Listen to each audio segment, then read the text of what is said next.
Okay, we just built this thing, or I did.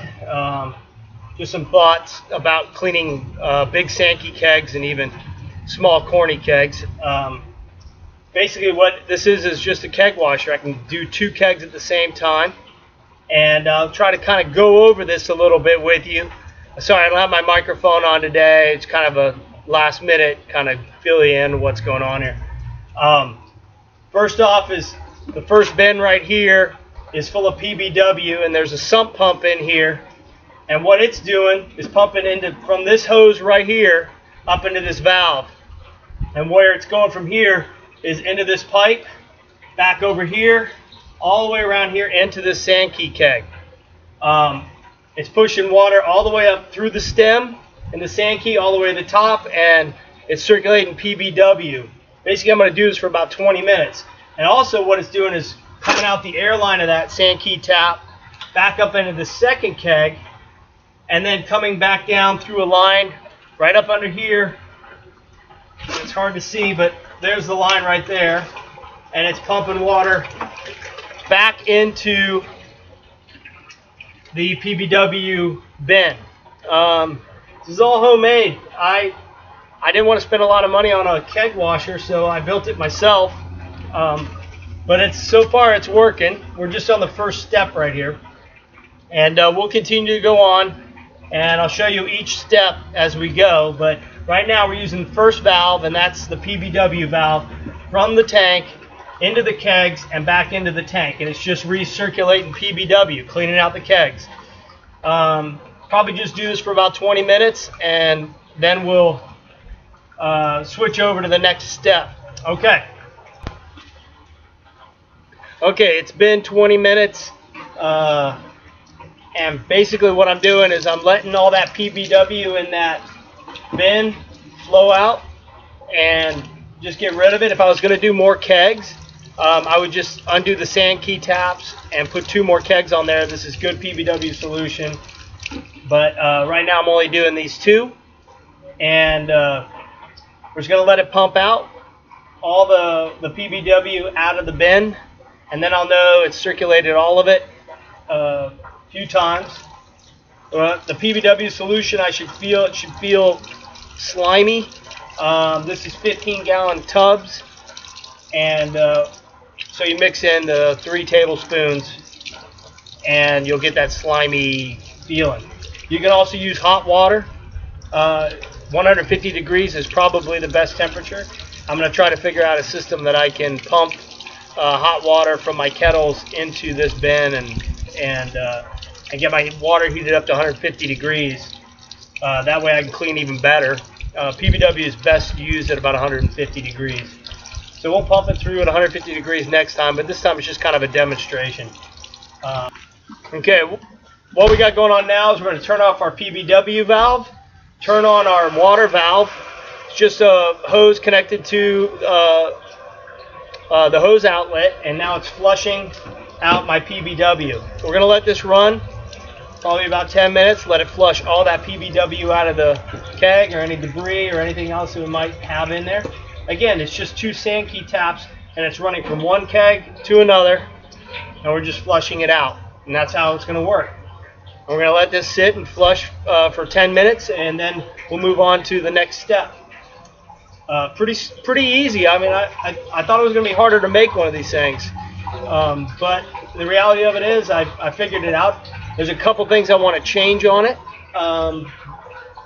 just slight modifications to make this a little easier, plus to keep some stuff out of the bins. I don't want stuff dropping in the bins like dirt or grime, or specifically the sanitation bin.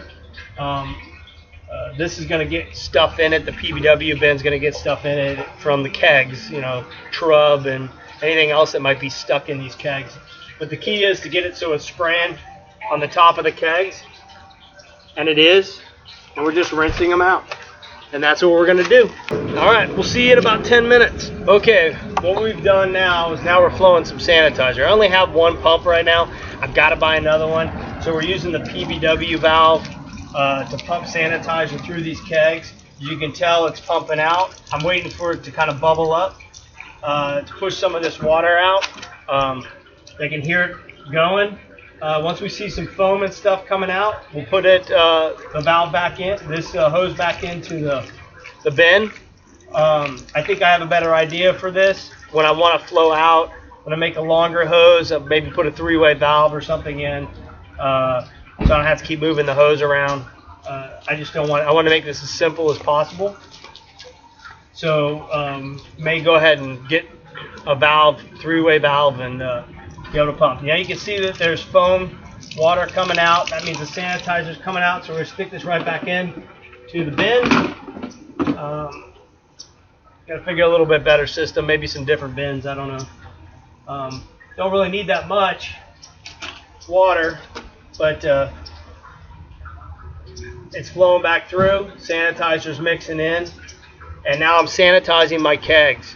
So I haven't had to do anything but move some stuff around. And when I get my other pump, I should be able to not to do all this moving around and just turn some valves. But it's working fine. So we're in step 3 of 4 steps to do our kegs. Now, thing is that I need to get CO2 back into these kegs, and that's what this line is for. So when we get to that stage, I'll show you how we're going to kind of play that out. First, we got to push all the sanitizer out. You don't necessarily leave sanitizer. You have to. You have to. It's a, I'd rather leave sanitizer in a keg than just plain water, or leave them empty without any CO2 in them. But they get a little heavy to move around, so I was kind of wanting to do this system just to make sure that I have these kegs cleaned out without actually having to open them up every time and clean them out. And this is what's going to do it. And it's going to keep my kegs clean. I'm not saying you don't have to go back every once in a while. Go into your kegs, maybe have a couple batches, 2 or 3 batches, maybe 4, and take a look inside your keg and make sure everything's okay. It's clean, it's sanitized. But this system should work really well to do what I need it to do, and it seems to be. I'm a little tired. Our system's working fine. The only thing I need is a pump, another pump. I know there's kind of a glare behind me, but normally I would open this valve right here for my sanitizer, and it attaches to this hose, which connects to a pump. I don't have that pump yet, so I'm using my Pbw pump after I flushed it, and basically I had to move my Pbw pump over into my sanitizing solution. That won't happen once I get this done. Also see a couple little leaks that I'm going to take care of, probably because I didn't tighten them down enough, or I didn't put enough tape on them. So I'll fix all that here in a little while. But it seems to be running fine. We've got sanitizing solution running through it right now. That's what's going into this hose. We're using the same hose. I'm starting to think I need like a 3-way valve, or a couple different valves that I can turn on and off for wastewater. At least to change direction. I don't like moving the hose around. So what I'm probably going to do is get a couple of valves and change that out. Won't be that big of a deal. Also, I need to create some sort of cover for these things that fit on there better. I went with a little bit, maybe too large of a bin. I had to cut them down. I want to be able to keep those things secure. If you got any ideas, throw them out there. I'm thinking of maybe some buckets and stuff that recirculate in the bucket and just go into a lid. But we'll figure it out. I'll figure it out. Thing is, there's a lot of hoses and stuff back here. It's just kind of a mess. I'm gonna try to clean that up a little bit. Specifically, when I finally get my other bucket, I'll be able to clean that stuff up. But this is the 3rd step, sanitizing step. We're running sanitizer through, just recirculating sanitizer through the keg. And this is the 3rd step of number 4 steps. And 4th step is purging the kegs of all the sanitizer solution, or at least as much as we can. And then go ahead and fill them up with CO2. Oh, I'm sorry, then there's 5 steps, not 4, 5. We're going to purge it with regular air, and then we're going to move it over to CO2. We don't want to use CO2 to purge it. It just takes a lot of CO2. So we use regular air, small compressor, and we'll purge the system. Okay, I'll see you in a bit once this is sanitized through and rolled through a few times. Probably give it a good dosing 10 minutes or so, and we'll move on from there. But right now I think it's pretty much recirced all the way through. So, but I'll see you in a bit. We'll do the purging. Okay, we've come to that step where we're turning off the sanitizer, and again, normally it would be over on this valve, but I have to get another pump. Probably get it in the next couple days. Maybe I'll make another video of this. I don't know. We'll see. I want to do it with a mic, so if I'll try to be a little bit more specific and get all the bugs worked out. I guess I probably really shouldn't be making a video when the bugs aren't worked out. Okay, well, all I have to do is my air hose right here. I just got my shooter. I put it at 25 psi. You don't want to go much more than that. These kegs are rated for about 30 psi only, so you want to go just under 30 psi. So what I'm going to do now is I'm going to attach my air hose. I'm going to get something to make this a little better too. A lot better, actually. But it works pretty good. It just sits on there. I'm going to turn the valve, and what I'm going to do is actually put two valves in, one for air and one for CO2. This one's set up for the CO2, and I'm kind of making this kind of easy. There's a couple, as I said, I got a couple things I'm still going to buy. All right, I've shut all my valves off. No hoses are attached to these. The Sankes are still open, and what I'm doing is I'm just going to pressurize them with, as you can tell, the hose right here is still leaking out. I'm going to pressurize the keg. And what's going to do is I'm pressurizing that first keg through this valve, through the hose, up into here. And I can hear the air going in. And you can see it's pressing out a little bit stronger. And what we're doing is we're flushing out all that CO2 with air. Oops, got to turn my compressor on, so it might get a little loud.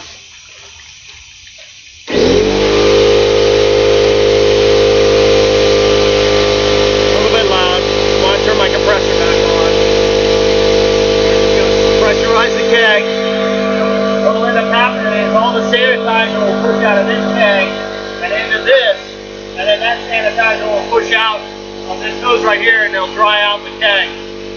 I want to do a better thing right here. Definitely through my valve. You can tell I do have an air leak. You got to put some more tape on that. So there's a few things still need to be done with this system, but right now it's basically working. It's actually working really well. The concept is a system that can be improved. And I will. It's the first time I ever built one of these things. As you can tell, you see in the hose, you're looking at the hose, see how much it's pressing out right now. It's pushing out that water pretty good. Again, we're pressurizing the kegs right now.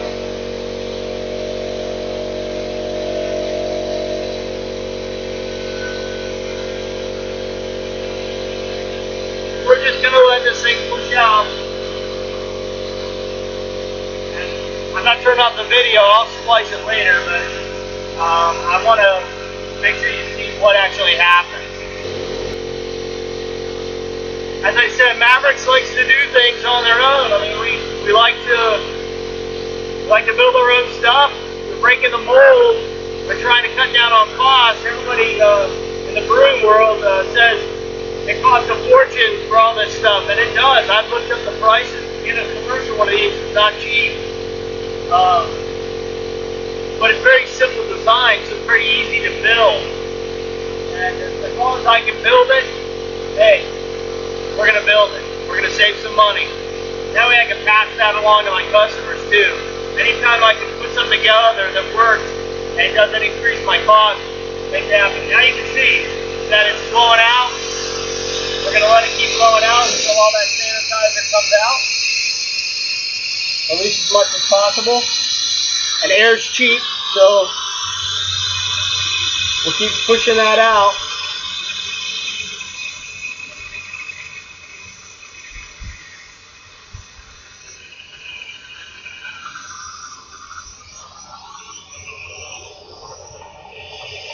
As much as we can. We want to flush out as much of that sanitizer as we can.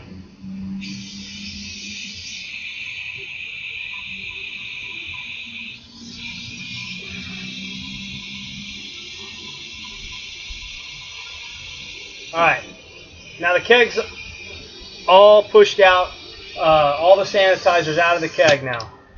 So what we're going to do, shut that valve off, take off our hose here.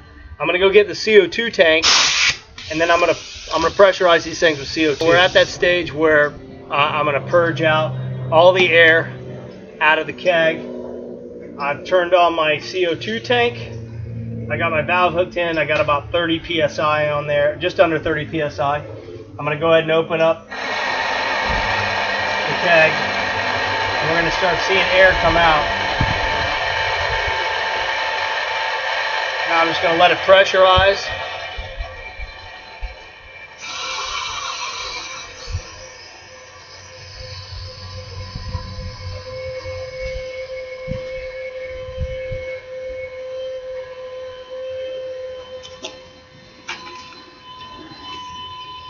Pushing all that air out.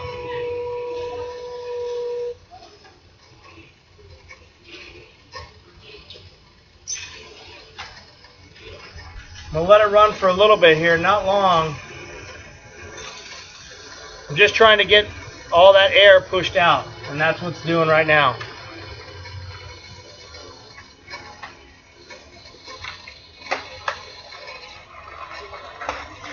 Alright, I smell CO2. It's got a different smell than air. Turned it off. And what I'm going to do is pull these off.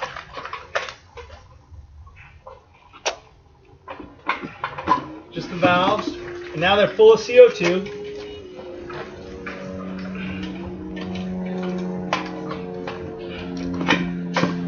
They're full of CO2. They're sanitized. They're full of CO2. They're sanitized.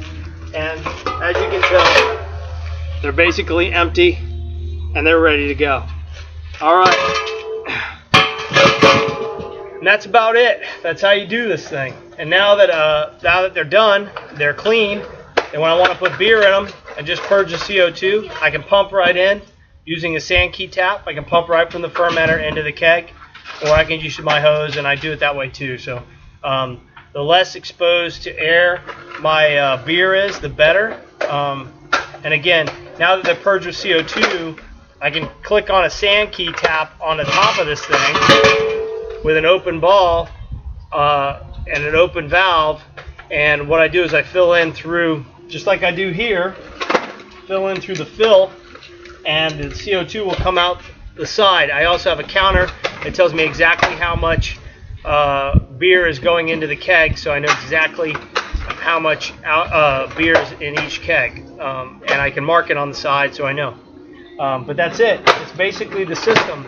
Nothing to it, really. A couple minor tweaks here and there, and it'll be efficient, and I don't have to do a lot of moving around and things like that. So I think I'm going to get different bins. I think I'm going to make them smaller because I want them to fit in there, and I want to be able to put a lid on them. So that's stuff we're going to be doing here in a little while. All right, we'll see you next time on Mavericks Brewing.